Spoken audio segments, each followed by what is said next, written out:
আমি আজকে কথা দিয়ে গেলাম রঘু ডাকাতের প্রথম শো আমরা বহরমপুর থেকে শুরু করব। আমরা দুটো থেকে শো শুরু করব।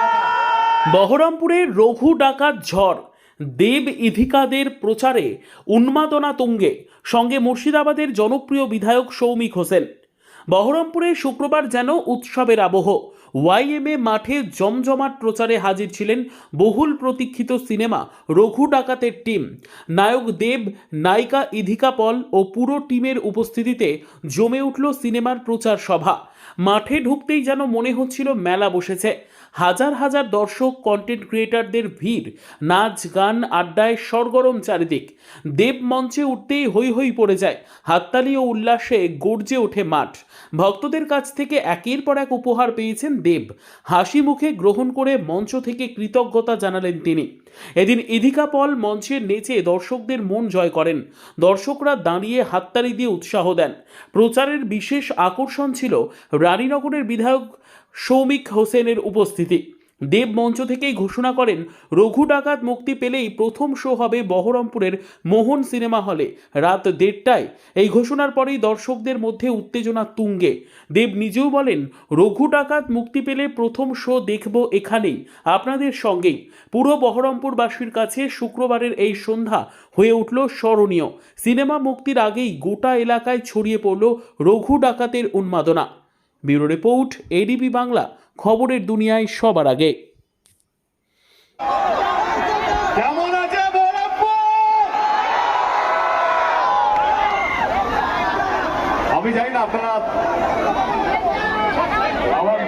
পেছন থেকে থাকবে না, পেছন থেকে খাদানের জন্য আমরা বহরমপুর আসার কথা ছিল, কিন্তু ভিড়ের ভয়ে আমরা মলে কোনো পারমিশন পাইনি। লাস্ট মোমেন্টে আমাদের ক্যান্সেল করতে হলো। কিন্তু আমি বহরমপুরকে কথা দিয়েছিলাম যে আমি আমার পরের ছবি নিয়ে বহরমপুরে আসবো। আজকে এসেছি, তার জন্য বিশেষ ধন্যবাদ সৌমিকদাকে এবং আসিফকে এই সুযোগটা করে দেওয়ার জন্য। থ্যাংক ইউ সৌমিকদা, thank you Asif, thank you so much. সকাল থেকে বৃষ্টি হচ্ছে বহরমপুরে। আমাদের কাছে সারাক্ষণ খবর আসছিল যে বহরমপুরে প্রচুর বৃষ্টি হচ্ছে।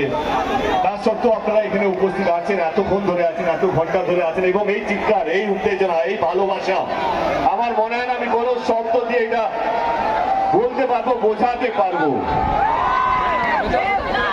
এইটুকুই বলবো যে অসংখ্য ধন্যবাদ এতটা ভালোবাসা দেওয়ার জন্য। হ্যাঁ, আমার ছবি রিলিজ হচ্ছে রঘু ডাকাত। রঘু ডাকাত একটা বাহানা আপনাদের সঙ্গে দেখা করার জন্য।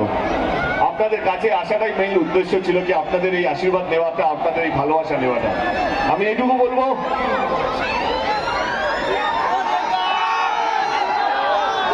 যে আজকে যেই ভালো, আস্তে আস্তে আস্তে ডাক্তার দিতে হবে 5 মিনিট,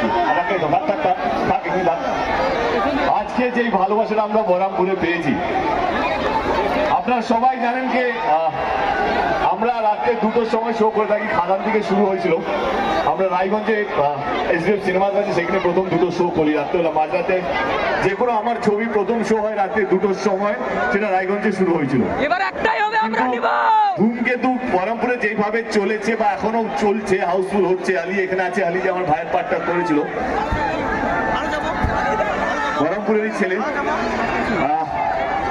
এটাই বলবো, এখনো ধূমকেতু রমরমিয়ে চলছে। বহরমপুরে এখনো রমরমিয়ে চলছে। আমি আজকে কথা দিয়ে গেলাম রঘু ডাকাতের প্রথম শো আমরা বহরমপুর থেকে শুরু করব। আমরা 2টো থেকে শো শুরু করব। রঘু ডাকাতের বাংলার প্রথম শো বহরমপুরে রাত 1:30টার সময় কনফার্ম করে গেলাম। আমার মোহন টকিজের সাথে কথা হয়েছে, তার কর্ণধার সোনুবাবুর সাথে কথা হয়েছে, তিনি আমায় কনফার্ম করেছেন। তো এইটুকু বলতে পারি, এই ভালোবাসা আপনাদেরকে ফেরত দিতে পারি যে বাংলায় যদি রঘু ডাকাত কোনো মানুষ, কোনো দর্শক দেখে থাকবে, সেটা হচ্ছে বহরমপুরের মানুষ। এই ভালোবাসা, এই আশীর্বাদের জন্য অসংখ্য ধন্যবাদ। রঘু ডাকাত এমন একটা ছবি যেটা আমার মনে হয় যে বাংলায় এর আগে হয়নি। এত বড় ক্যানভাস, এত বড় স্কেল, এবং রঘু ডাকাতকে নিয়ে আমরা সবাই পড়েছি ছোটবেলায়। কে ব্রিটিশদের সঙ্গে লড়াই করেছে, মুর্শিদাবাদেও তার সন্ধান পাওয়া গেছে, রঘু ডাকাত মুর্শিদাবাদেরও কোথাও একটা থাকতেন, এবং এখানেও